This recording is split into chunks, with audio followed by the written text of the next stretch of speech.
Welcome to another episode of Caribbean Currency Podcast. I'm your host, Redman, and the other host next to me is Kyle. We have the big bad Benny Demos, actor, musician, screenwriting, producer, Yeah. A&R. Easy. But no, respect, man. Thank you, fellas, for having me here. Appreciate it. You know what I'm Facts. saying? I think this is a really cool and dope idea of a platform. So, whatever we could do, man, let's dive in. Well, I just love that. Like I tell you, I'd be able to call you. Yeah. And I gotta move up the order in the hotline. You know what I mean? That's really big brother stuff. And Exactly, yeah. even before we dive in, I just want to say I appreciate that. You know what I mean? A lot of people that climb the ladder and don't look back, right? In many communities. Every rung you climb, even if I'm missing in action for 4 or 5 years, when you see me, is like whatever you need. If I could help you, if I have time for you, if I conversate with you, express certain things so you make yourself available to the rest of us in the community. And I really wanted to applaud you for that. They outright give you your flowers, outright the hard work you put in, outright just pouring on for the entire community. Thank you. Paving globally. I appreciate y'all. And just so y'all know, some of the reasons why I am the way that I am is because when me and my team were coming up from the Virgin Islands, we didn't have people to do that for us. Right. You see what I'm saying? And we used to always think about like, man, you know how much further or faster we would have gotten to where we needed to get to had we have people of position able to give us game or, just sit us down and talk to us about certain things. To me, it don't take any time off of your back to do something like that. So I always said to myself, if I ever got into a position where I could do something like that, I'm going to make sure that I do it. And I just kept my word as I grew in my career and in my field of business. Right. And we really appreciate that, Benny. Like I say, some people get to the top and they feel like because your path, your road was so rough that they have to go through that as well, or else they don't deserve to be where you're at. Right, it's false. You actually don't have to go through that, but there is a better feeling actually when you go through the mud and get out of the mud. Exactly. Right? So that's why someone may look at it in that situation where they will say, hey man, you need to grind it out first. You need to feel what that feels like. So that when you get to the position of where I'm at or beyond that, you appreciate it more. You know what I'm saying? But it is a false thing to say that, no, you have to go through that in order to make it. That's 100% false. Definitely. You can actually help me to navigate through something so that I can better understand it, right? There's still gonna be some sort of a rocky road for me to get to, but at least I can get through it with a better understanding versus completely not knowing anything, and then I have to struggle through it to finally and eventually make it, and then I'm like, I knew all of that, and it's like I'm gonna end up being more bitter towards the situation because I'm gonna say now, you knew this all the time and you never told me. You never taught me any of this stuff. I'm gonna look at you in a different light. I'm gonna look at you like a piece of shit, pretty much. You know what I'm saying? Because I'm like, yo, I did not have to go through all of this stuff to get to where I'm at. Had you just helped and guided me and shaped what was happening and stuff like that. So again, that's one of the reasons why I am the way that I am, that I'd rather be able to speak it out and tell you.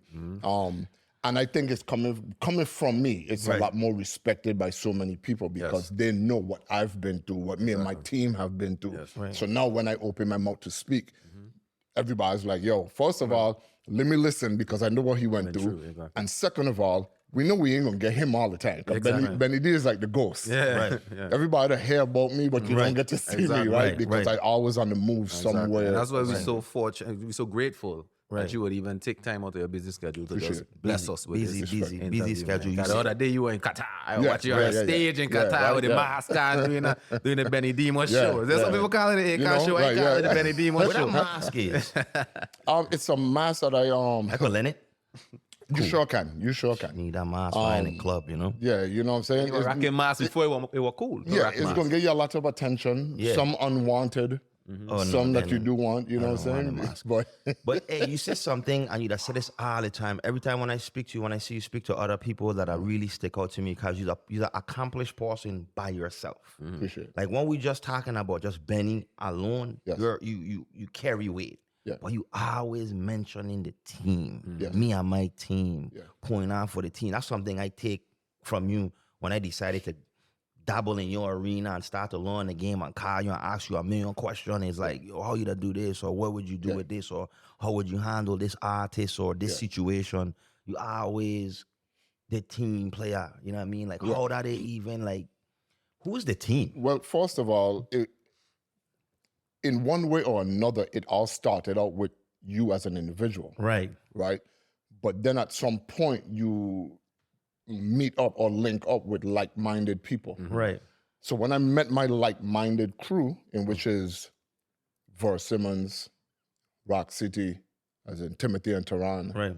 Pressure Bus Pipe, Right. the five of us, we had goals and aspirations, all alike. Right. I'm older than them, but we all still had the same dreams and the same goals that we wanted to reach and beyond, right? So once we met each other, then we figured out, okay, since we all on the same path, we might as well try to get there together, right? Or one way or another, somebody's gonna take more of a liking to one of us more than the other, and then once that person gets in the door, we can usher in everybody else. You see what I'm saying? So the reason why I still mention the team is because my same team that I left the Virgin Islands with is the same team I have now over 20 years later. Right. This my exact same team. Right. We do everything together.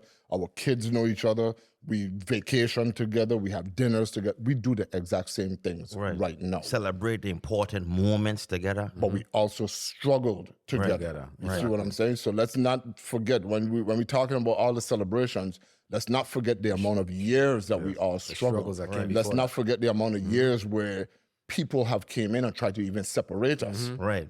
And there was separations, but then we were able to bring it back. It was one of those things like my favorite movie of all time is Eternal Sunshine of the Spotless Mind. Okay. Right, with Jim Carrey and Kate Winslet. Okay. Now in that film, what happened is I thought it would have been Shutters. no. 100% But I happy you said some intelligent shit that I never watched. Stereotype my boy like that. I about to go watch some intelligent movies. Yeah. When you when you're growing up, there's certain films have certain effects on you. Right. And Shutters was one at a certain point in time. You know what I'm saying? Big up Shatters. Yeah, big up Shutters. But then as you grow, then you as you grow in wisdom, as you grow in mind and experience, then things start to change. So in Eternal Sunshine of the Spotless Mind, you have a couple that's together, right? And the girl, she's impulsive. She just want to be all over the place. She just do things like sporadically, right? And I just like, whatever she could think of, she just doing it right away. She like, okay, I'm gonna have my hair blue this morning. I'm gonna make it orange this afternoon. That's how fast she move. Right. So she found a doctor. She got bored with her relationship. She found a doctor that can actually erase that person from your mind. So she went to the doctor and she just did it. Right. So the boyfriend now comes to meet his girlfriend during lunchtime. And, excuse me, sir, how can I help you? Right. And he's like, wait, what? What are you talking about? It's me. Like I'm brand new. She does not know him from anywhere. Right. Then he finds out what she did. Oh, you erased me from your mind? I'm going to erase you from my mind. And he went and erased her from his mind. Yeah. And that's where the movie starts. The movie is him now erasing all of their memories from his mind. Right. But of course, you're in the beginning, you're seeing all the bad memories are being erased. Bloop, delete, bloop, delete, delete. But then now you have to remember now, at one point, I loved this person. Right. We had great memories. We went out, we walked together, we had fun times. Now you're trying your best to hold on to these memories. So in his mind, he's trying to run around and hide from the doctors that's deleting this lady from his mind. Eventually, he deletes everything of her from his mind. Right. But eventually, they still ended up coming back together. They still found a way to come back together. So my point now is, even though people have had ways of breaking us apart and stuff like that, eventually all of us ended up still coming back together because the love that we have for each other, the understanding of where we came from to where we're at. This is reasons why when I speak, I have to speak on the team because I know what we have went through from beginning to where we're at now and beyond. You know what I'm saying? Because we're still working on new ventures and stuff like that, even bigger ventures than we've ever talked about before, that we ever dreamed about before. We're now on. Right. Yeah. So before we even get into the dreams, Sure. let's come back to the genesis of Yeah. Demos. Okay. Big bad Benny Demos, Freedom Hoy, top shutter. Like, you know what I mean? Like, I think my kids wouldn't think that you're saying the right things. But right, I know. But I know people who know you from certain parts of your life, and then there's people who only know you from the very beginning. Yeah. We want to know you from the very beginning. Like, where did it all start? You know, how it was. What inspired you? So it started from Freedom Hoy. As you know, I was born and raised in Freedom Hoy in St. Thomas. My older brother had these turntables as a hobby, you know, so he would be DJing in different places. I wasn't interested too much, you know, I was still trying to be a kid.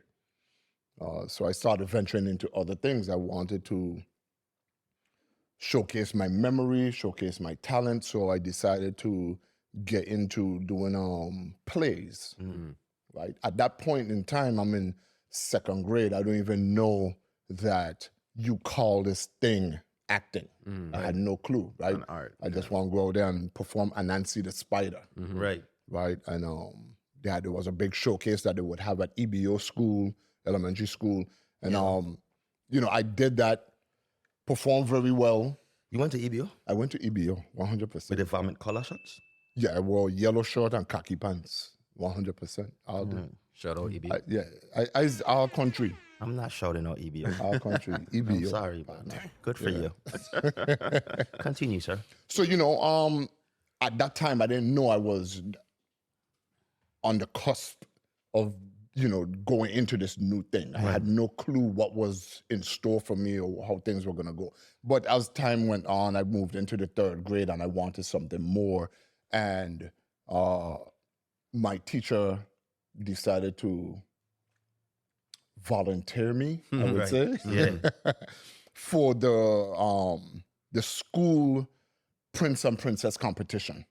Okay. So at this time in elementary schools, this is how they did the Prince and Princess, they would have the boy and the girl that they wanted for Prince and Princess. But you couldn't just say, this is our Prince and Princess. Right.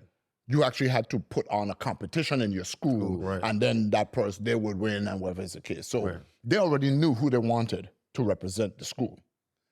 And then they just added the rest of us as fillers, you know what I mean? So there was myself from Freedom Hoy and Shakima Joseph from Bovoni. Right. So they looked at us as, you know, this is the hood kids. These ain't the clean.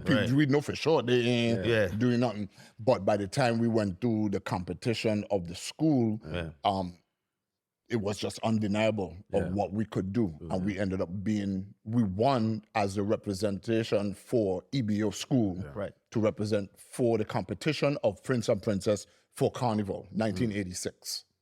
Right?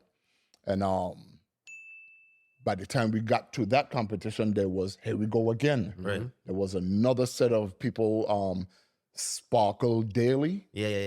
And Orlando, I forgot what his last name is. They already knew. They knew.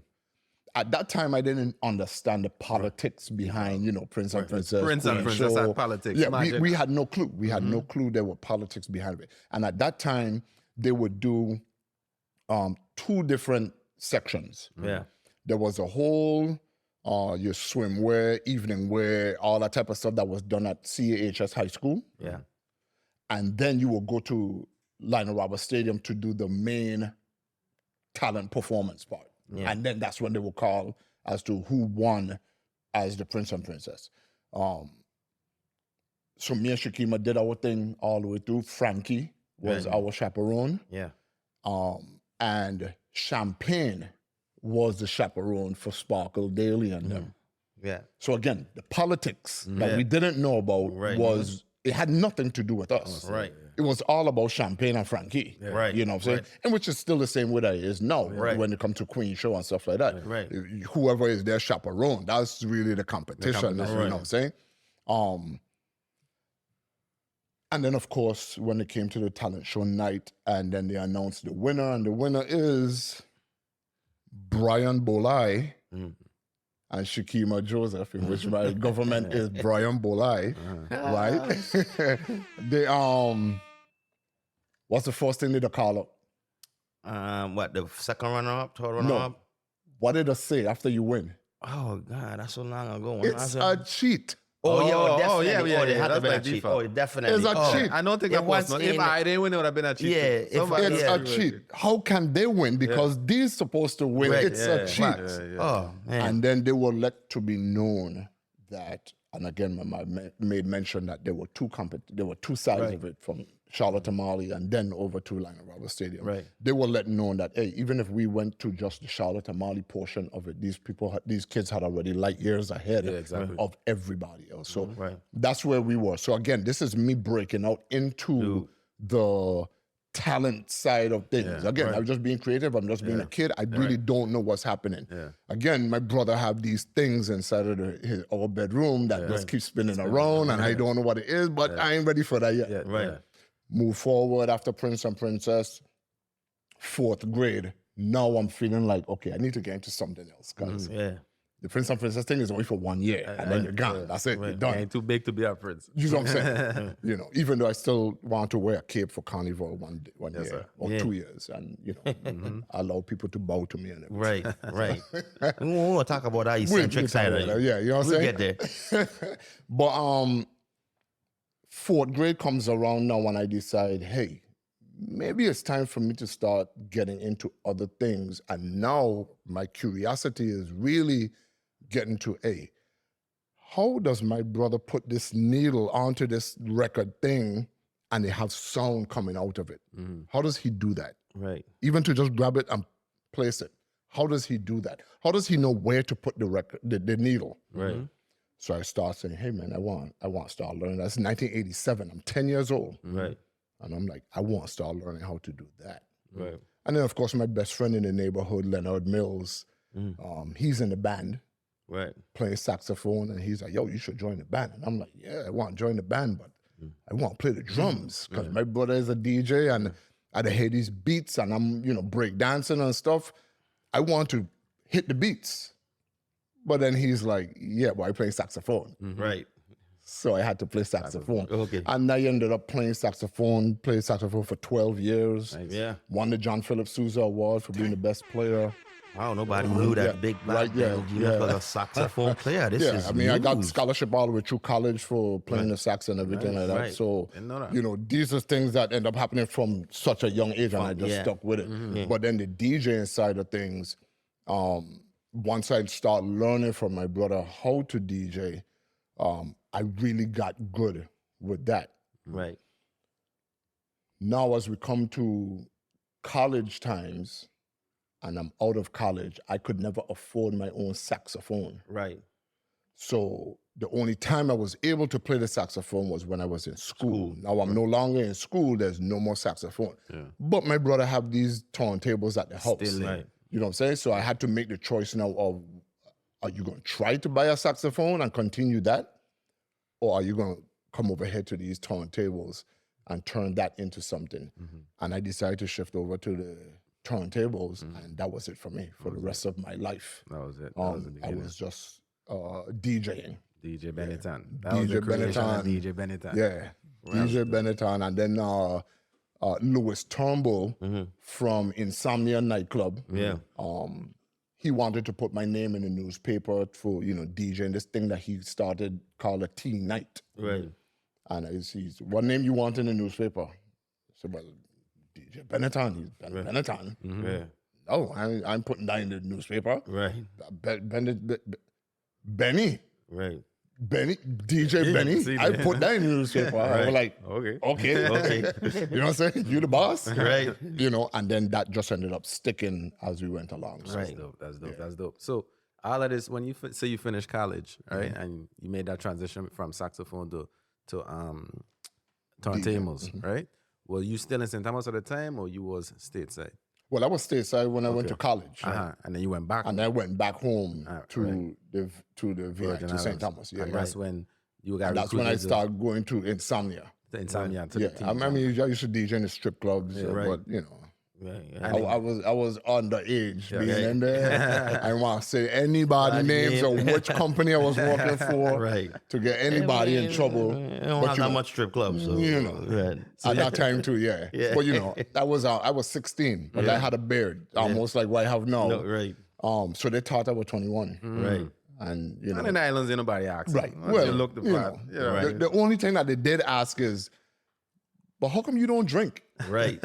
You know what I'm saying? They always used to ask me, why you don't drink? Right. Because, you know, they're thinking, what 21-year-old don't want to take a drink? Want to take a drink. But I knew I had to go to school at the Dorican in the morning.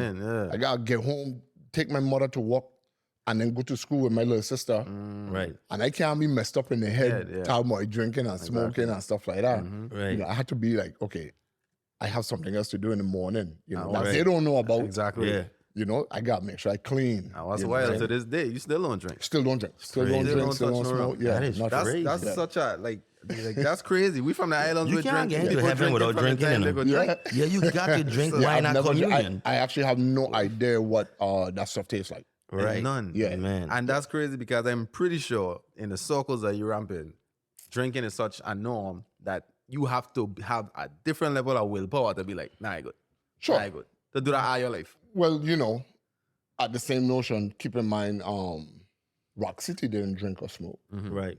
And I came up with them. And then once I got to the big man, he don't drink or smoke. Right. So it was easy like in falling those. line. Right. Yeah, it was easy in those ways. Plus at those times too, I'm an Aries. Right. So I'm very outspoken. Right. You know, if it's no, it's no. If it's yeah, it's yeah.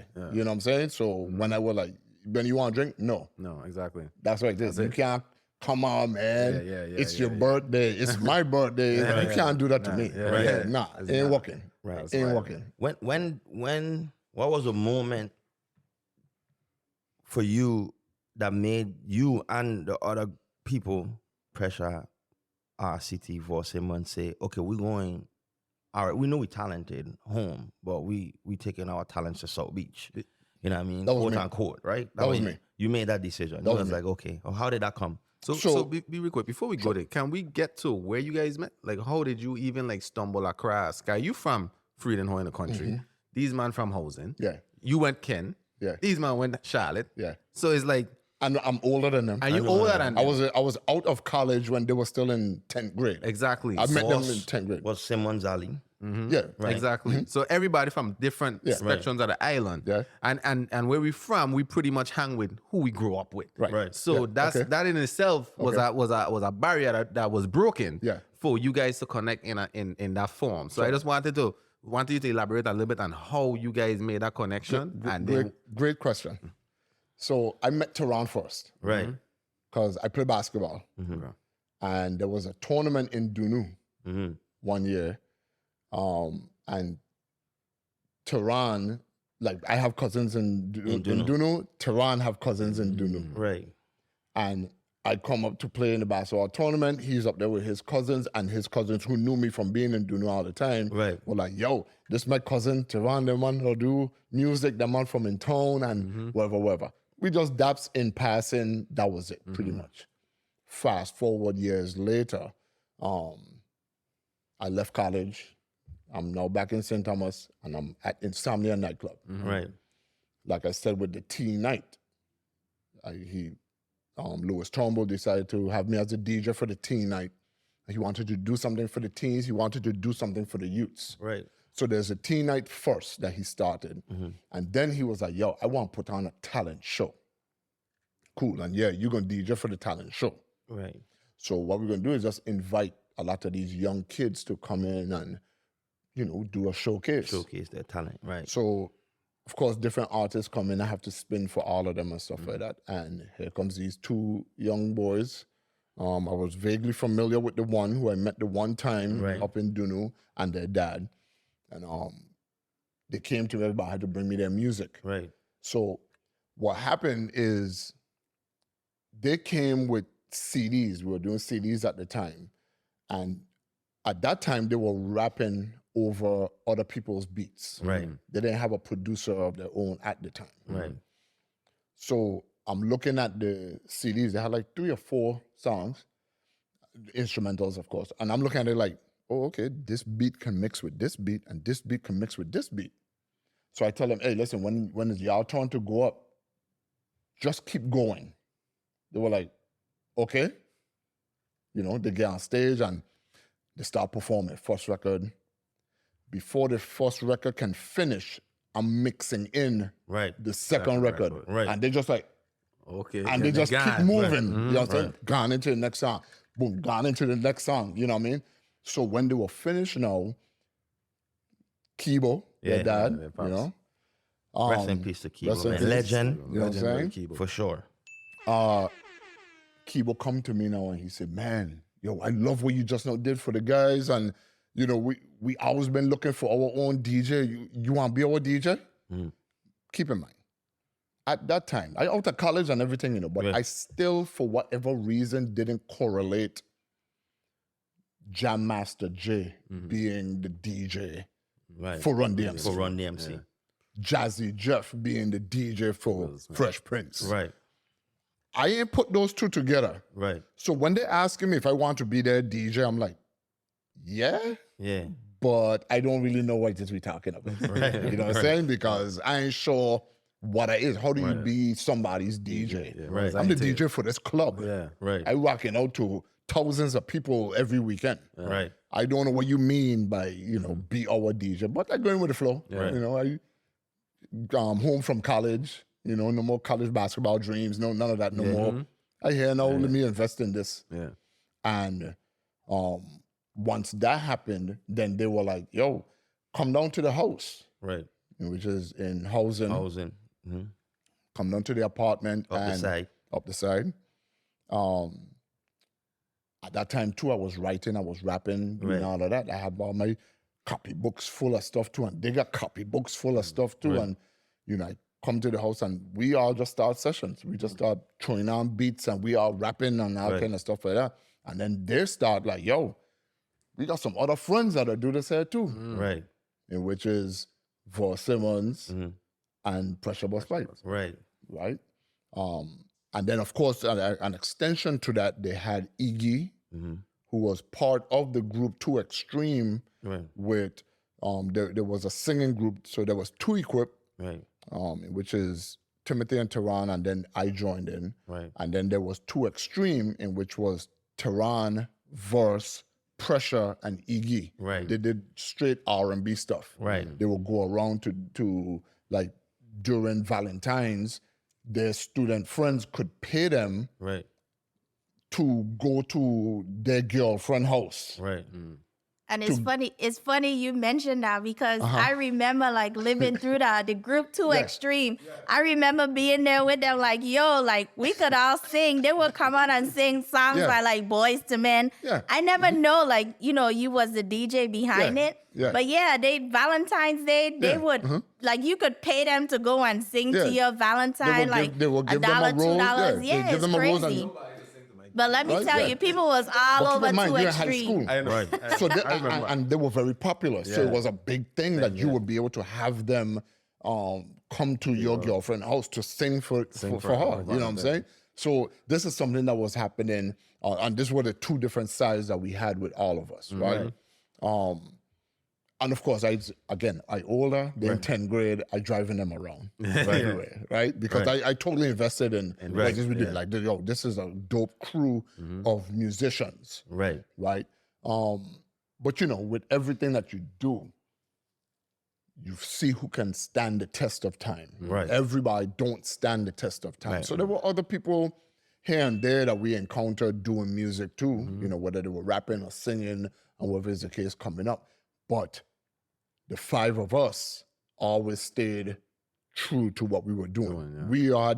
We would talk over these dreams and aspirations all the time. I mean, it was sickening how much we talked about it. Other people couldn't imagine what we were talking about. Right. Now, the uniqueness about the Pressure side of things is that, of course, he was doing reggae music. Right. We were more so into hip hop and R&B. Right. On our side. So yeah, the two extreme thing was one thing for him, but then he himself eventually decided to move over to a more like-minded group of people, in which is where the Star Lion family, right? Through the Rastafarian. Sure. Right. Sure. Is what kind of drive that. As he started doing that. But, Right. Timothy But it's still with love. Yeah, but Timothy was a big part of pushing Pressure to do his musical, right? To be in music and to keep going with it. Like, yo, you dope, you're really good. Keep trying to write, keep trying to do this and trying to do that. But we were all doing that for each other, right? Pushing each other to still to this day. I was in the studio the other day with them. It felt like it was back in the day. Yeah. When I was young, I'm watching them. But that's how we are right now. We act the same way now like we used to act back then. As if we don't have any, like we haven't made anything of ourselves. Right. We still act the same way with pretty much everything that we do. Yeah, right. You know what I mean? Right. So you can see it. So that is the way that we all met. And then, like I said, we all decided now. So now remember, I met them in 10th grade. Right. So there's 10th grade, 11th grade, 12th grade, graduation. Yeah. When graduation time came, everybody was like, what are we going to do? Right.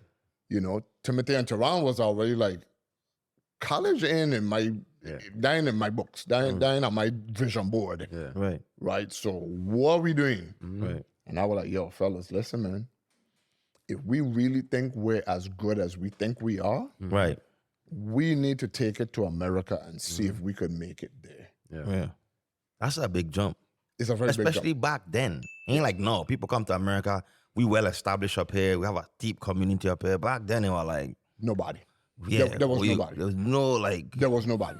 We and then doing the music you do, that were foreign to the Americans, it was like, okay, well, if that wasn't a gamble, what was a gamble? Yeah. But the thing is, we were all crazy. Right.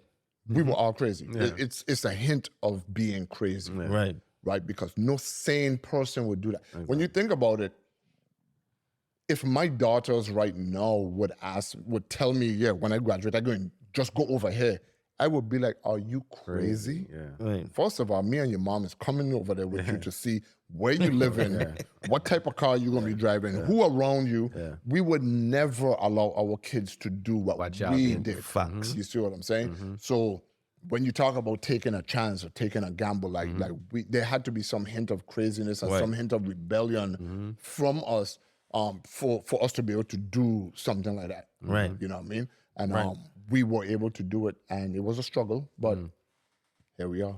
Right. And so now I know, a lot of doing that came with a lot of tribulation. Then you guys, I don't even want to call it a big break because he wasn't even big when you met him. You know what I mean? It's almost like you met him at the foundation, coming into that convict situation with the big guy, Akon, like how, that manifests itself. I know that I feel like you took that opportunity and just like ran with it and never stop running. Right. So let's start from the beginning of that. Right. Rock City met Akon before me. Right. Rock City introduced me to Akon. Right. So what happened is there was a guy that they used to go around to different studios with. Right. I, coming from my street side of things, didn't mesh with the guy from back home. Right. So I was like, y'all could go and hang out with homie. I ain't doing that. Right. Right? So I would never go. He would take them around to the studios, and he actually knew this young upcoming singer, Akon. Right. So when they met him at a studio, they would come back to me, talking to me about this guy who had such a unique voice they've never heard before. He had music of a style they've never heard before, right? And at the same token, whenever they're around him, they're talking to him about their crazy DJ, right, who does all these off-the-wall things. Right. Okay? All right. So at this point now, there are record labels that's looking at Akon and wanting to sign him. Right. But they want to see him perform. They want to see what he looks like out there. What, you know, what's his thing. And he doesn't have a DJ. Right. And all he could remember is the DJ that these two young kids from the islands keep talking about. Mm-hmm. So one time we're opening for the Clips. Right. You know, Pusha T and Malice. Mm-hmm. So me and Rock City are opening for the Clips, which at the time we were still 2 Equipped. Right. And in comes Akon to the show. Right. We were in a club in Buckhead. It was called SPF 15. Right. Like the lotion, the suntan lotion. Yeah. The name of the club was SPF 15. When you come in, you have to walk downstairs like almost in a basement. Yeah. And when he came in now, the guys were like, yo, Benny, this Akon, this who we're talking to you about, Akon, this old DJ Benny D. And I'm like, oh shit, yo, good to meet. And we dap. But when we dap, he locked, right? And he said, yo, I'm here for you. I'm like, you here for me? Right. Yeah, like, you don't know me. We don't know each other. What do you mean here?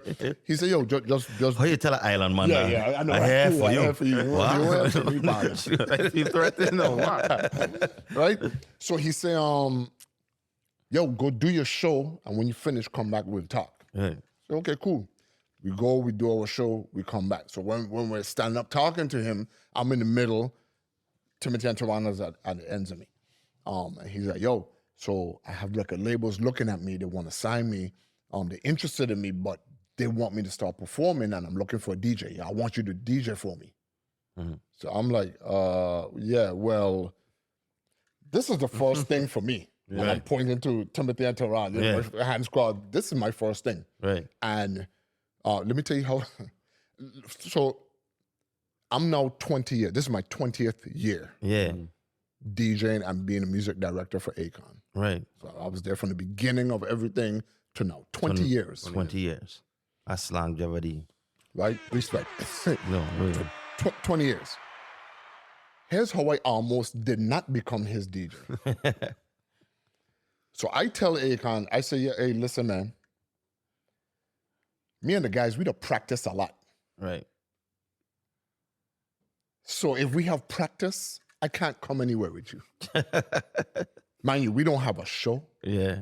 We don't have we talking about practice. We don't have nothing in life going on. But we were so dedicated. You ever heard the term of if you stay ready, what is this? You don't have to be ready. You don't have to get ready if you're always ready. If you're always ready, however that goes, right? Right. Okay. That was us. We would practice every single day. That was it. Right. It was in our mind. This is why when you see us perform, we perform the way we perform. That's why it looks like that, because this is what we do. Right. Right. So in my mind, I'm like, hey man, you taking me away from practice with me and my guys. If we have practice, I'm not going out anywhere with you. And he was like, oh no, that's cool. You just tell me when you're free, and I book the show around that. Right. Wow. Yeah. That's crazy. Ain't no way around that. Ain't no way around that. Ain't no way around Can't use that. practice now. Yeah. You know what I'm saying? Ain't no way around that. And eventually, you know, that was it. And you know what?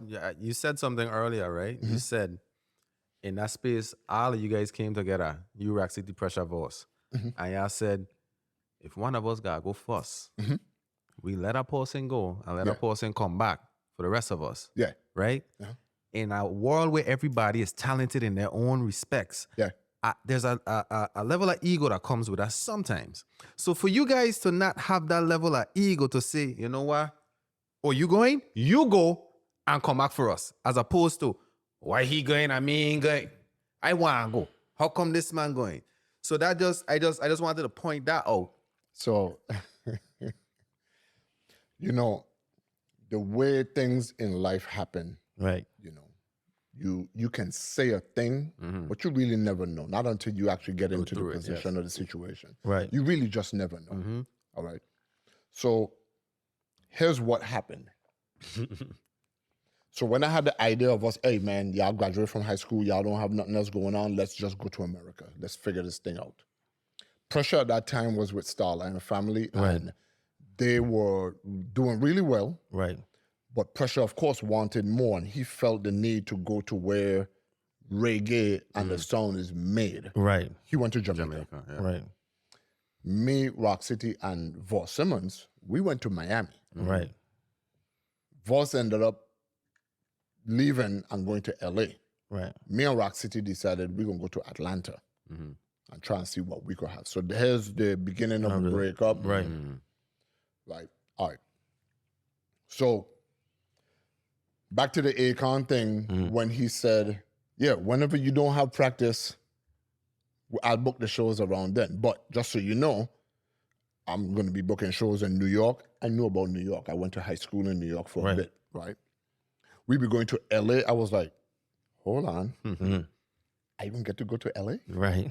I had never been to LA a day in my life. Right. All I knew was I went to college in North Dakota. Don't ask. Dakota, Benny? I went to college in Wyoming. You picked the most Caucasianist places in America to go. I lived to college, man. No palm trees, no beaches. I lived in Wisconsin for a while, going to basketball recruits. Yeah. I lived in New York for a bit in high school. I got recruited for basketball in Vermont and Baltimore. Of course, I moved to Florida when I first came to America. Right. So those were the states that I had been to that I knew. I only seen LA on television. Right. So I didn't know that you could really even go there. Right. You know what I'm saying? So when Akon mentioned, yo, we're going to be going to LA, I was like, oh, snap. Oh, you get my attention. Bet. All right. So I started going out on the road with Akon, different places. But what I was doing when I went on the road, at that time, me and Rock City had already made the It's Official album, which is the album that I produced every record on that. I made all the beats on it. And what I was doing when I performed with Akon, I would go do my thing. Right. And when I get off of the stage, I pick up all my stacks of CDs and I would start walking around to the crowd. Hey, man, I know y'all just seen me on the stage with that guy. Right. But this is the real group that I'm in. Right. And I'm handing them Yeah. the It's You Official still took them with you. 2-equip CD. I still was doing that. Right. Still taking them, you know, it didn't matter what state I was in. I was on the BT college tour with Akon. Hey, don't mind that you see me on stage with that guy. This is the real group that I'm in. Right. Kind of a thing. Yeah. But while I'm out there doing that, of course, unbeknownst to them, there were some producers that had just came into town from St. Louis. Right. Now, these producers were Bam and Ryan, the guys that did the Nelly and Kelly Rowland song. Definitely. They produced that record, and they had moved to Atlanta. They were trying to set up shop, get things going. Now, a friend of ours, a singer friend of ours, Michael, he would take Tehran around to different studios and stuff too. And he took Tehran to meet those guys. Right. And those guys ended up now finding him and his brother, Right. Timothy, to be very talented. Now, of course, they met me when I would come in and out of town with Akon. But from those times, I was very interested in business. Right. I always wanted to know, how does business work? Why do you find interest in me or in my guys? What makes you tick? Yeah, what is that? Right. When you sign, how do you know how much money you get? Why do you get money? I want to know all these things. So I would ask certain questions. The X's and O's. But the questions I would ask would be the questions that someone that's trying to get over on you don't want you to ask. Right. Okay. So eventually what happened is these guys started to, like, once I go out of town, they would start telling the guy, hey, man, we want to sign you and your brother. Right. But we don't want to sign Benny. You know, we give y'all new clothes. We put y'all in the studio. We put y'all in an apartment. The dream. Everything. But we want to sign the two of y'all. Right. We don't want to sign Benny. So what ended up happening now, one time I came back in town and we're having a conversation at the studio. And I started hearing the guys talking about, yeah, so when we move down to Miami and we do XYZ, and then when we move over to St. Louis, and I'm like, whoa, guys, St. wait, Louis, stop, yeah. what are y'all talking about? happening? Right. I'm not ready to move to Miami and to St. Louis. Right. And they were like, Benny, let's go outside and talk. Yeah. We move into Miami. Yeah. So we went outside to talk, and them guys let me to know, hey man, so them guys they offered to sign me and my brother, and they didn't want to sign you, and we took the deal. Right. And when they said that, I swear to you, everything else that they said, it was I didn't hear it. It was blank, completely blank. Yeah. Completely blank. So again, for me in that moment, I didn't even hear when they said, hey, so when Some people, friendships don't even survive stuff like that. Sure. And it almost didn't. Right. Our friendship almost didn't. And I go into all of that too, right?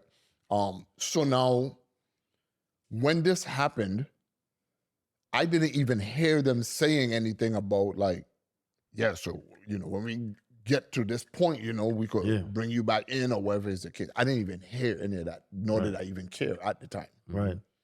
We were in Midtown. Yeah. At the studio in Midtown, and I lived on the South Side, in which I still live on the South Side. Right. On Old National. And I had to drive from Midtown to Old National. What's the speed limit in Atlanta? 65. 65.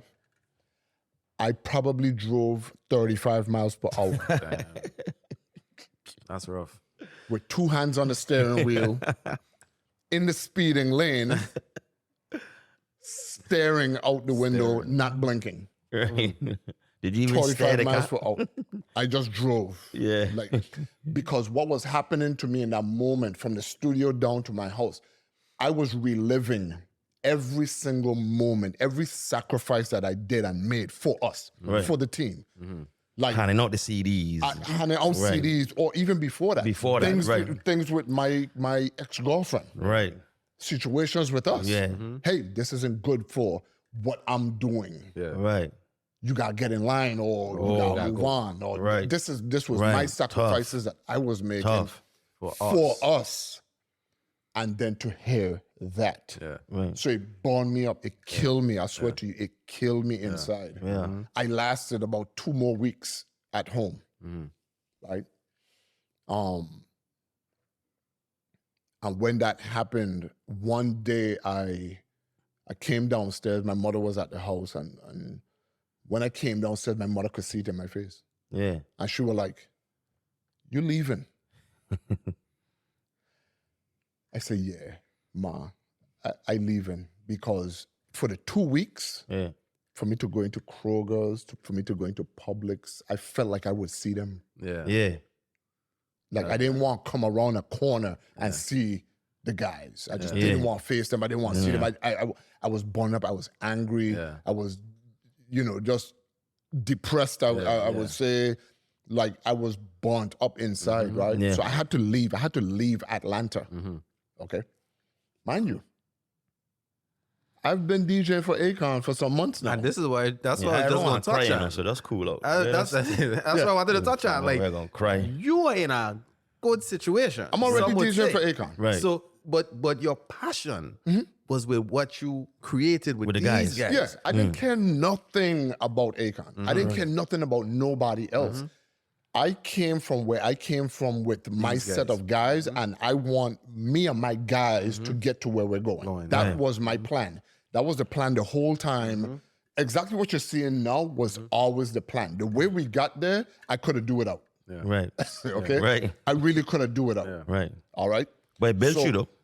100%. Yeah. And I'll get to how that built.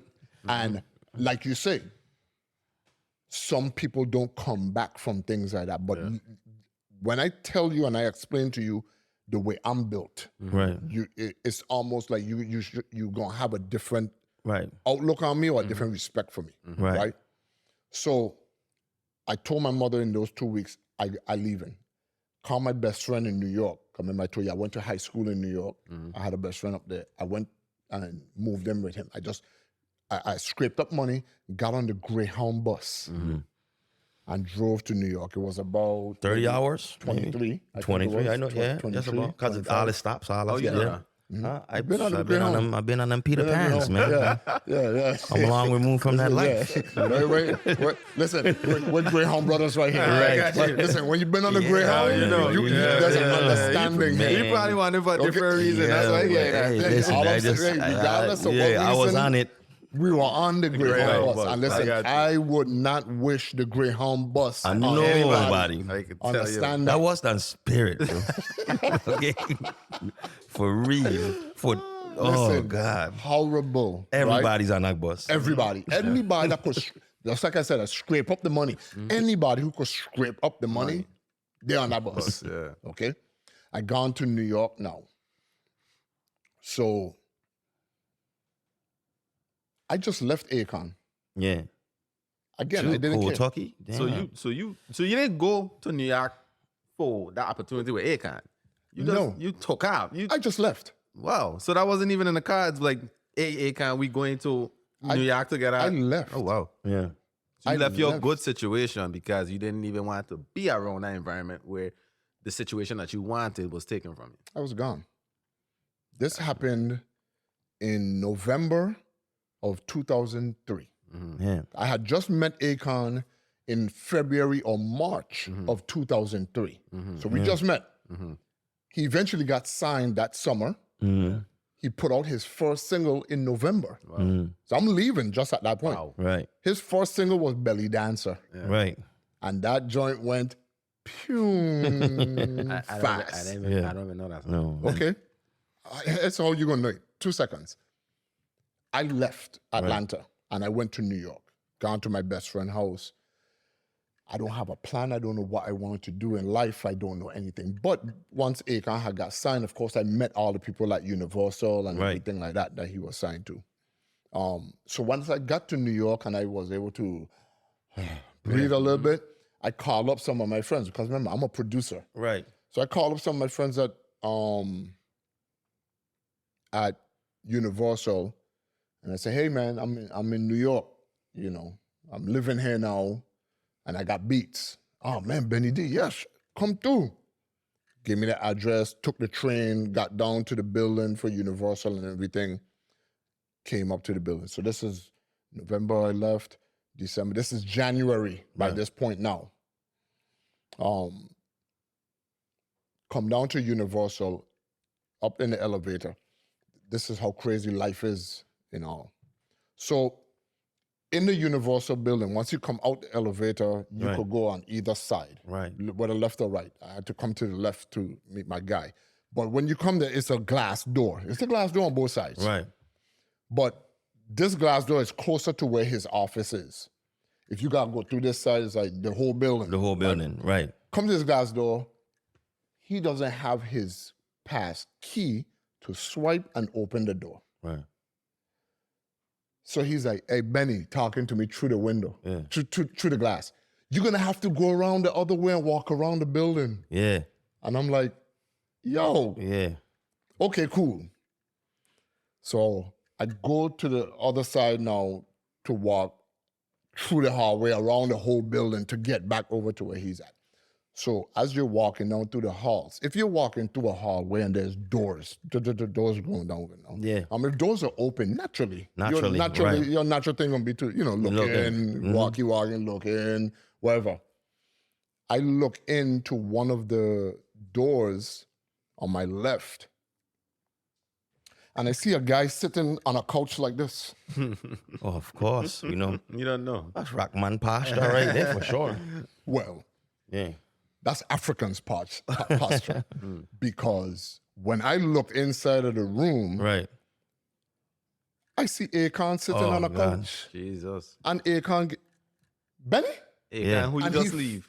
Fly up out of the chair and run out into the hallway. Yo, man, where you been at? Yo, I've been looking for you. Come in, man. Now it's months gone by now. Yeah. And I just disappeared. He has no contact with me at all. There's nothing at all. Yeah. Benny, what is going on? So, of course, now I have to tell Akon the whole story again. Right. Of how me and the guys, we broke up, we that, you know what I'm saying? So I telling him the story by looking down because it's a depressing thing for me. It's, again, I'm reliving it again after months of not having to talk about it. Yeah. Reliving it again. And when I look up at him, Akon is smiling. Yeah. He's like, and excuse me, but I'm like, Akon, what the fuck are you smiling about? Right. Right? Yeah. Because remember now, I'm burning up from this situation. Remember, I love these guys like brothers. Right. And for this to happen, it's like, yo, what are you doing? Yeah. Right. He's like, now you're my DJ. Exactly. Yeah. I said, yo, choose something else, yo. Yeah. He said, listen, forget Belly Dancer. We have a new single that we're coming out with. Funk Flex has already started playing it. It's a song called Locked Up. Mm-hmm. So he say, I said, yeah, I heard Funk Flex play it one night. He said, yeah, but I'm about to put out the remix. This dude from, this rapper dude from this group called The Locks, his name is Styles P. He just got out of jail. I'm putting him on it. I said, I know who The Locks is. Yeah. He said, yeah, Styles P is on it, right? So we're about to release that one. So, okay, cool. He said, but listen, we're about to shoot the video in a few weeks because it's now bubbling. Locked Up is bubbling. He said, yo, I need you in the video. Yeah. We're going to shoot it in Jersey City because he's That's raised up in Jersey City. He's born in St. Louis, right. but raised in Jersey City. But he's Senegalese. Yeah. He's West African. Of course. Right? So he said, yo, I need you in the video. So in 2 weeks, I'm going to call you, exchange, give him a number to where I'm at and everything like that. He said, make sure you're there, boom, whatever the case. I said, cool. I go ahead and deal with the production stuff that I was doing with my guy. I go back home, talk to my best friend. Yo, man, I met Khan today. He's saying 2 weeks, he want me to come and shoot this video. He said, yo, that's a good sign. So cool, okay, cool. Let's go back now. When I was in Atlanta, I used to produce for other people. Right. And one of the people I used to produce for was my guy. He's still my friend today, Slim Calhoun. Yeah. Oh man. From the Dungeon family. From the Dungeon and all that. family. Now keep in mind, you know how it is in the Virgin Islands. Whoever, and I don't care what it is, how it goes, whoever we see on television, Right. that's a star to us. Yeah. Right. Right? So me and Slim Calhoun got cool. Right. And now Slim Calhoun wanted me to do some production for him. Yeah. All right. So we didn't get to do it while I was here in Atlanta. But now I'm in New York, Slim Calhoun calls. Benny D, yo, I'm ready to get in the studio, yo. I said, yo, Slim, I'm in New York. He said, yo, man, I'm telling you, I'm ready to get in the studio. I said, okay, yo, let me work this out. Let me work this out. Cool, hang up. This other rapper, his name was Rude Hog, a white boy rapper. Right? Rude Hog. I named his name or something. Yeah, right?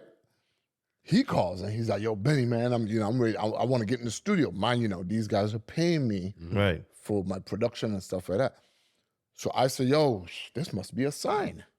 Yeah. Okay, cool. So I tell my guy, my best friend, I say, yo, man, these guys are calling me to come to Atlanta to get in the studio. So he said, okay, hang on, let me talk to you for a second. So he pulled up like a folding chair, but he turned it backwards so he could like put his arm on the top. Yeah. He The said, serious. yeah. So these guys called you to come to the studio, right? So yeah. He said, but you say Akon told you in 2 weeks you're gonna come and shoot the video, right? I said, yeah. He said, I don't think you should go to Atlanta. I said, nah, man, I'm gonna go to Atlanta, I'm gonna make that money, and I'm not come back. Right. I'll be back in time to do the video. I don't think you should go to Atlanta, but Sean, you do what you want. I say, yo, I'm gonna go down there. Matter of fact, I'm only gonna take this small bag Right. to Atlanta because I'm only gonna be there for a few days and then I'm back to New York. I get back on the Greyhound bus Sure. to go back down to Atlanta. Another 23. Probably a little longer because Right. it was winter time, probably Right. 27 now, Right. right? So I get to Atlanta. I start calling Rude Hog. I start calling Slim Calhoun. Nobody answering. And nobody's answering the phone. I remember now, I'm depending on that money for me to get back to Right. Jesus. New York. And then the phone call happens. Akon calls. And at that time, if you knew anything about Khan, when Akon talks on the phone, Akon would talk like, hello? Yeah, yo, so listen, what I do, and this is how he would talk. Right. Right? So while Akon is talking to me, he's calling to tell me how to get to the video shoot. And I'm on the phone, Khan. Yo, Khan. I'm in Atlanta. Khan. Yeah, Benny, so you got it? I said, Khan. He said, yeah, what? I said, I'm in Atlanta. But Benny, what the fuck are you doing in Atlanta? Yeah. Yo, I told you I'm gonna call you in 2. I said, yeah, but Slim Calhoun called me and told me he wanted to get in the studio. That sounds so dumb right now. Akon was like, remember now, everybody on TV for us is a superstar. I don't know anything about a one-hit wonder. Right. I don't know anything about you could have had a song and now you got. I don't know anything about that. This is Slim Calhoun to me. And Akon says, man, don't nobody give a fuck about no Slim Calhoun. I said, yo.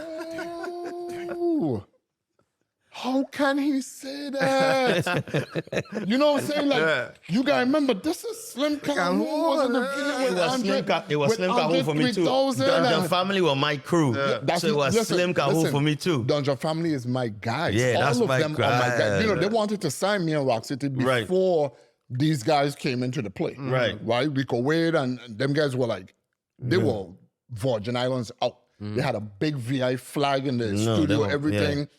So now I'm like, he say, yo, don't nobody care about no Slim Calhoun. And I'm like, man, why would he say that to me? He just crushed everything inside of me, right? So then he says, Benny, I can't lose you again, man. Right. Understand that. Like, I need you on my team. In 2 weeks, we're gonna do, I think it's, can you fly to Savannah? Tell me somewhere in Georgia that you can fly to down, like Savannah. You go Augusta. Augusta? You can fly to Augusta? Yeah. Can you fly? You can't fly to Augusta? Okay. So let's say it's either Savannah or Augusta. Akon says, listen, man, in 2 weeks, we're going to Savannah or Augusta. We're opening for a group. Named Crime Mob. Right. Wow. Imagine that. Akon opening. We're opening for a group, this group named Crime Mob. If I get you a ticket, are you gonna go? I said, yeah, Khan. At that point, I was like, yeah, okay, yeah, this is done. Everything is done. I'm now with him. Yeah. Right. Yeah, I'm gonna go. So boom, I go, I do the show. Now I'm with Akon. Right.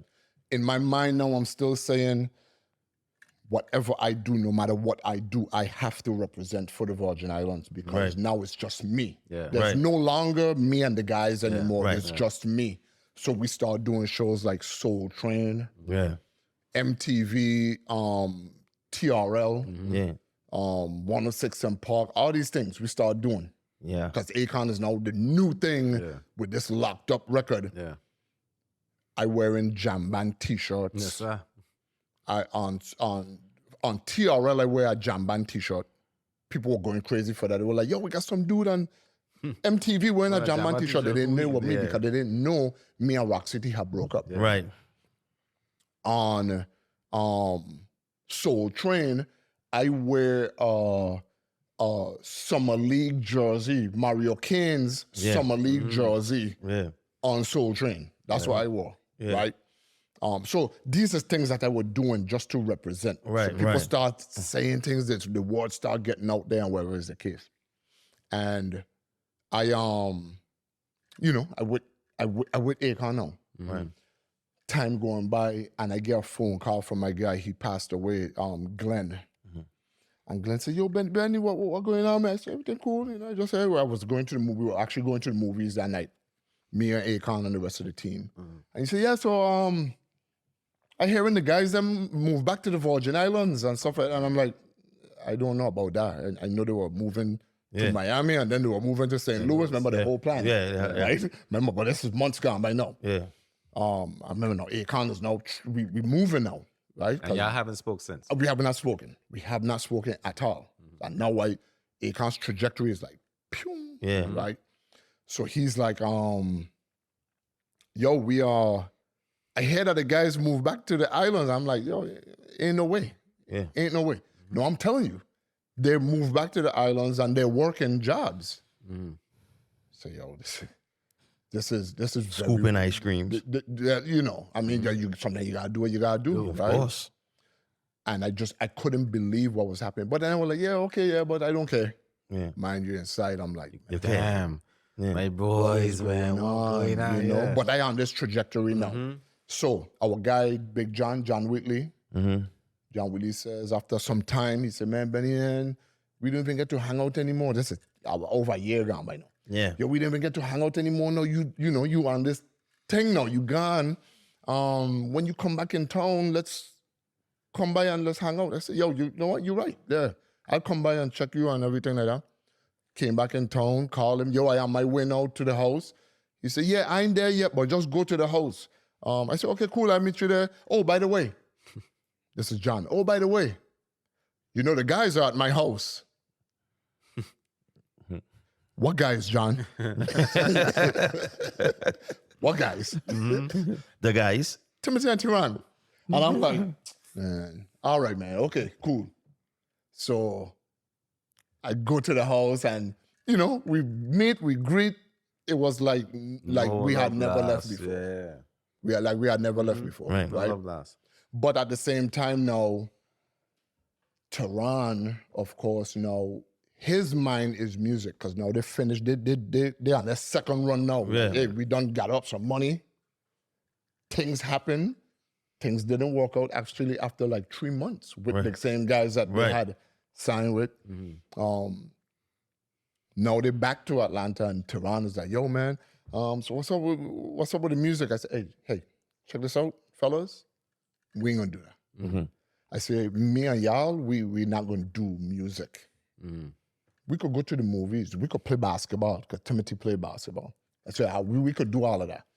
But we ain't doing music because, you know, again, what happened to me in that time, I ain't going back to that. I don't allow y'all to do that to me again. Yeah, so we ain't going back there again. Yeah, okay, yeah, you know, we respect it, cool. So, okay, cool, you know. Time goes by now, and I come back over to the house one time. Hey, man, your mother strut, man. I knew you were in the studios, and we need to go in a studio. We need to be in a studio. Fuck song like Toronto, you know? He was just frustrated, of course, at that time. And I couldn't understand the frustration. But and at that time, I really had to look at it like, yo, I'm actually in a position where I could help. And here I am, like, almost like the black. I felt like I was the black. You see what I'm saying? Yeah. So, and at that time, I was doing music for video games. Right. I was actually making music for video games. Yeah. So I told them, that, hey, listen, this is the thing that I'm on. I'm doing video game music. And they were like, yo, as long as you're in the studio and you're doing something, we want to come true. I said, okay, cool, come on, you know, let's go. And while we start making music for the video games, I came up with a new beat, you know, that was like, as soon as Tyrann heard it, he was like, oh, what's that? I said, it's something I was making for this other rapper. Yeah. He said, play it again. He said, I go in the booth. Tyrann just went in the booth. Yo, bang, bang, bang, bang. Fresh off of St. Thomas version. No. He was like, he started rapping in a Yankee way. Yeah. I said, whoa, hey, let me tell you something. We ain't doing that. If you ever rap on another beat of mine, you will never rap like a Yankee. Exactly. You will never do that again. Yeah. From now on, whenever we rap, we in our own lane and we are going to rap in our accent. Right. Okay. Right. You know what I'm saying? Just okay. Right. Fresh off of St. Thomas, Virgin Islands, and from Jose, Benny from Jose. Now, when that happened now, and we got this record, I actually took a job at an open mic night. Yeah. Just because I was like, yo, I have these artists now, I was calling them my artists, that we're going to now start presenting, and in the open mic circuit, that's how you get your name. But now remember, I have a name. Now I'm Benny D, Akon's DJ. Right. So now I have pull when I go place that go, yo, these are my guys, put them on. I took the job at the open mic and I said, hey, I'm a DJ at y'all open mic every Wednesday night, but every Wednesday night, my group have to perform. Right. And that's what happened. They start performing and the people start knowing who they were and start getting into the music. And then I went to Akon and I said, hey, you need to come and hear these guys. He was like, wait, who? What? The guys that did that left you? Hell nah. Hell nah. I'm like, what? Benny, you need to not stay away from them. I was like, nah, you need to hear what this we're doing. Right. Akon ended up coming to the Open open mic, see them perform. And immediately the next day, hey, we have to have a meeting. Signed. Right. So, all that to say, after all of what I went through and the way that I went through it, and I became the guy that actually got into the door, I still end up being the one to say, hey, my guys need to come in. I still was the one that made the thing happen the way that it did. And we eventually was able to keep moving from there. And it's crazy it happened like that because that kind of really like set up, you know, quote unquote, the foundation for who Benny. I know who Benny is today as a giver, somebody who that give back. So you went through all them trials and tribulation with your friends, with yourself, the Greyhound boss, meeting Akon, becoming this big, eccentric, superstar DJ. Is why I tell people, like, you can't miss Benny, man. Come on, right? Yeah. And now Benny have these foundations. Yeah. Benny have these things that he did do for the community. You know what I mean? These different projects. Talk about how you that give back. Because you still turn around with your friends and gave back to them despite how you were feeling. And you know how we da feel about the Virgin Islands. Sometimes you da get frustrated. But I never stop you from giving back. So talk about them foundations and them things that you do. For me, I just felt like, you know how a lot of people say, oh, such and such made it and they don't give back. They don't look back. They don't give to their community. They don't do anything for their community.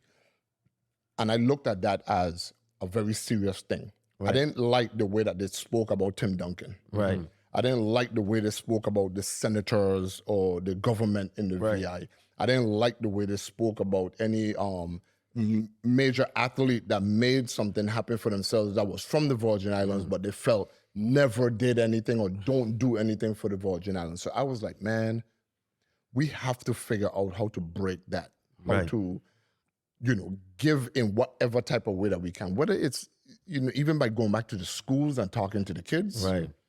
Just having a line of communication with teachers who were our classmates, that we could now come and talk to these students because we came from where they came from, and now you know, we can give some type of insight into what we're doing now and stuff like that. Right. And I just started to advocate for that type of stuff. I wanted to break that mold of people saying, man, these people just make it and they don't do anything for us. So I tried to come up with different creative ways that I could make an impact to the kids, because when we were young, we feel like we didn't have that. Remember when they used to have career day? Yeah. But then when they have career day, will be some guy in a suit that will come and none of us could relate to the person. We'd be like, yo, who is this guy, yo? Exactly. I mean, this person could have been a lawyer, right? They could have been a senator. We didn't relate to them. Yeah, that wasn't, we couldn't see ourselves. We couldn't see that for ourselves. You see what I'm saying? Right. Or even if they were from there, they were so far removed that it didn't resonate to us kids, you know what I'm saying, or students. Right. So when I looked at how our trajectory was, or what our career field was, we were looked at as the cool guys. Right. We're the cool career. You know what I'm saying? So with that, people want to hear what it is we have to say. No matter what, even if we're saying the same thing that the suit was saying, they want to hear it from us. Right. So I start saying, yo, that's what I'm going to start to do. I'm going to start to give back in that particular way. But then as I extend, I start saying, man, I could start doing fun things for the community. A bike ride. You know what I'm saying? Yeah, just something simple, as simple as a bike ride. The kickball game. The kickball game, the That's a carnival celebrity game. When I gonna You're get, not a celebrity. I don't Calm feel down. some type of way every year. No one right? knows who you are. When this kickball game come I around know. and the rosters are released, I the got you. celebrity kickball. Okay. He ain't no more celebrity than me. First of all, he just loud. I get invites and I turn them down. So listen, You don't get no invites at true. all. listen. Let me make it clear right here. Let me make it clear right here as to why you have never played. And this is out of respect. Right. Out of respect for the loafers that you always wear. Your loafers I are can't always kick so the ball with clean. it. I don't want you kicking a love ball that in answer, your Benny. loafers. I love that. So, So you know, I had to pick Redman because he dirty. So Redman dirty enough. I come from the bottom. I come from the I bottom. can live with that, you know. I actually come from the I could live bottom. with that. I could live with that. You're right. You know what I'm My saying? little You foot's just too get clean this for and kickball. ain't even know it. No. You You just check? get this and you ain't even So listen, rise to the top. I know you never feel like it's the top. I'm gonna always tell you, rise to the top. You're very well, we most still one of have the so most much more to go. right. So current projects. What we got going on right now? Current projects, man. You know, so I just you know, I'm an A&R also now. You know, as I went through my career Right. in the industry, I started finding other things that I like to do. Whether it's Right. becoming a Awesome, road manager, A&R, a that. manager. Say again. Awesome, and that. Oh, respect. Thank you. Right. Thank you. Right. So, and as an A&R, you know, Right. my job is to help put albums together, come up with help with flows, pick beats, that put producers together, put, you know, different features together. Just put an album together, a complete body of work. Quick story, right? This one I know he was serious about it. So we're in the studio in Miami Circle, right? You get 2 different rooms. You got a bunch of artists in the room. Taj Riley, Vaughn Simmons, Sade, Todd, Tehran, Timothy, Pressure. You know what I mean? Like full of artists. And all you see Benny doing is like run into one room. Okay, yeah, that song good. Oh no, don't do that. Do that. And then he just leave out of that room and then run to the next room and have a whole totally different song with a bunch of different. Are you like, hey, you come out of that room. You go in that room, lay that voice down. So when I saw that, I mean, I was like videotaping it and doing my little like TikTok stuff. Cause I was like my first TikTok video, and I was like, yo, I got a lot more work to do. And bro. Benny's That's what I tell myself, and I was like, I got so Yeah. much more work to do. Like I thought I was doing something.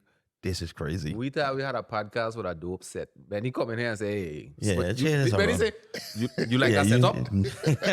I kind of didn't know, Benny, Right. but if you Right. have a better Listen, idea. it's the naturalness in me. Yes. I just I loved puzzles as a kid, so I'm always looking at how I would look at something and I figure out how I can make it better. Yeah. You know, how I can help enhance it. So that's pretty much the same thing I'm doing with A&Ring and stuff like that, or even road managing or managing someone. I'm just helping you to enhance what you have, or even when, like you said, Redman, you always would give me a call for advice. I'm helping to enhance what you're doing. You know, tweak something Immensely. here or there. You know what I'm saying? So, right now I have 3 albums in the can right now with our city. And the musical. And well, that's one of them. That's one of them. They have the musical film that I'm doing for one of the albums. Right. And then I just got word of another something that you know I'm gonna speak on just Nah, yet. you gonna tell So, us? yeah, You gonna yeah, tell no, the no. Caribbean Currency Podcast? You know That's what I'm crazy, saying? man. That's But- blocked in the phone right now for You know, like 2 I don't. weeks. I kind of don't feel bad because that kind of balance out me not getting picked on the and For the and the kickball kickball game. team. So you know, you Whatever. ain't privy to that either. But you know, yeah. Well, we have I'm gonna get rid offline. yeah, we have a few more films coming also. You know what I mean? So Right. you know me. I'm always working. I'm steady working and putting things together, man, as best as I can, and still helping out whoever I can at any time. You know what I'm saying? So And you mentioned real briefly that you're also a manager yes, and a road manager. yes, sir. Can you talk a little bit about who artists you managing and road Yeah. managing? So right now I'm managing Jada Kingdom. She's one of the very dope upcoming, you know, female artists out of Jamaica. Major. You know, Very pretty. beautiful young lady. You know what I mean? And then I'm road managing for our city, for Simmons, Right. Timo of our city. That's dope. Yeah. You know, I deal with a lot of their contracts and stuff, the technical writers and stuff like that. And then I help other artists or DJs create contracts and technical writers for themselves for when they're doing their other stuff. So you don't have to be like under me or any of that type of stuff for me to help you out with that stuff. Yeah. That's how I move. Like I said, I learned a lot from you. But telling by your chain, we could tell that you're flushed with cash. And this is the Caribbean Currency Podcast. But we also understand that currency comes in many shapes and forms. It's not always money, even though you're loaded with it. I'm gonna wait for my time to ask you for the loan. That's not right now. Cool. So we get your credit fixed. Yeah, I'm going to get my apply for a loan. Stop asking people for money. This is my credit. I get so much credit with Benny D. Like I go ask for a loan. As a credit or as a bank? I know, right? Both. It's not like in the bank. I have my loan that I want from you, right? You know that. When it's necessary. So, it might not being said, we like to ask our guests, like, you know that. So, what's your favorite form of currency? Like, what you have all these relationships and all these vibes that you to go through the wall, wait and maneuver. Like, what's Benny? What's most important to you when it comes to your currency? Like, what currency would be the most important to you? Man, respect, man. Right. Respect for me. It's major. I just want to respect everyone. Mm-hmm. Yeah. You know what I'm saying? Even if it's someone that I may not like, I want to respect you for me not liking you. Yeah. Okay, I respect that. Right. Let's I can go in this other direction. Right. Whatever it is, you know what I mean? I just think respect goes a very long way. Mm-hmm. When you walk into a room, there's some people who have a commanding presence. They command respect. And I like to think that I'm one of those people. Without even having to say something, you just look at me and you're like, you know what? This person, either I want to know what they do, or that person looks like someone not to even mess around with. They know, like, we're going to just leave that alone. You know what I mean? I'd rather have that respect as a currency anywhere I go. Some people couple loyalty and respect together. What's your thoughts when it comes to... Yeah, that's a very funny thing for me, man, with the loyalty and the loyalty side of things, you know what I'm saying? It's like, with loyalty, it causes you to, even if someone is wrong, because you're loyal to the person, you're still going to stick around with them. Right. Exactly. You know what I'm saying? So I don't necessarily agree with that. Right. You know what I'm saying? If I respect you, right, then I can be around. Yes. Right. You know what I'm saying? But the loyalty means, like, no matter how I treat you, no matter how I deal with you, because you're loyal to me, you're always going to be there. That's to me, disrespectful. Right. You know what I'm saying? That comes off now as disrespect to me. Right. Yeah. Because now you're able to take advantage of my loyalty. So I would never allow for that type of stuff. I'd rather the respect. I agree with you. I agree with you. Be loyal to yourself. Sure. Be honorable to others. There you go. It's one of my favorite sayings. You can't really be loyal to anybody else but yourself. Once you're loyal to yourself, then you have respect for yourself and you have respect for others, and you'll be able to be honorable in most moments. So, Benny, man, and I'm going to say this, man, this was our last moment. We had you on the list. Somebody flaked, and because the respect you have for us and we have for you, and what you to do is one of the most busiest people I know, for you to just jump up and say, bro, I got you. You know what I mean? Like, honors, manners, respect all the time for coming on the podcast, you know what I mean, and supporting us, you know what I mean? So,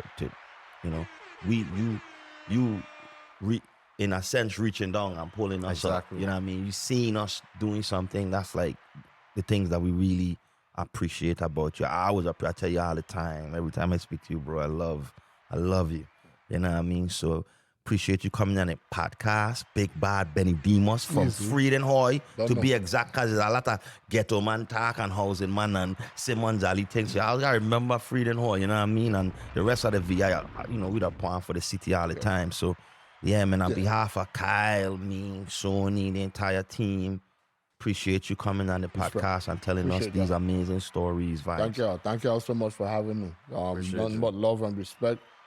Big ups to Freedom Hoy, but as I grew with my career and with my notoriety, I'm now Virgin Islands all day. So that's British and U.S. Virgin Islands. I represent it all. Up, never down. And just so you know, because I don't want to make the camera guys feel disrespected by me coming and changing up the way of everything and all that. But My Virgin Islands flag is on this side of my neck. Hey. That's what it is. So I always make sure that I sit on this Okay, side so and the that's camera your is good on side. this Yeah, side. That's your good side. That's the best side. You know, and if I could just squeeze in one last story, the reason why that happened is because I performed on the Source Awards with Akon. And that one year, I decided to pull out a huge Virgin Islands flag. Right. And we on TV. Of course, I going to represent for where I'm from. And when I pull out the flag, Akon performing, and he turned around and he seen it, kept moving. When we got to the back, he cussed me out. Right. And he didn't cuss me out because he felt like I disrespected him by throwing up my flag. He cussed me out because he's from Senegal, West Africa. And if you think Virgin Islands have pride, Senegal have pride. You know what I'm saying? So he was like, how do you think it looks to my people that you're throwing up this other flag instead of the Senegalese flag? Right. Don't make that happen again. And I'm like, yo, it's your show. Respect. Say no more. Right. Then we went over to Japan. And I was like, yo, you know what? I have to figure out how to represent for the Virgin Islands without pulling out this big flag. And I decided to put that Virgin Islands flag on my neck. And I said, from now on, no camera that comes on stage to film us performing can ever shoot me from this side. Right. You have to shoot me from this side so that I can always show off the Respect flag and represent without salute. saying. Salute. Again, Benny Demos, we appreciate you coming. It was short notice. We actually wanted to have more of a track record before we reach out to you because we respect you so much. Wow. So that's why we didn't come to you first. We say, you know, let me show this man that we serious about this thing. And then somebody cancel and I was like, Benny, you could do this one here. Benny, what time? I'll be there. Yeah. Right. Like, that's it. So easy. Yeah. So we super grateful. Redman already said. I just wanted to chime in too. Right. Super grateful, bro. We support everything you're doing, everything you're going to do blindly. Okay? If you love alone, then that's a wrap for whatever episode this is of the Caribbean Currency Podcast. And we're gonna catch y'all in the next episode. Peace. Be up. Never down.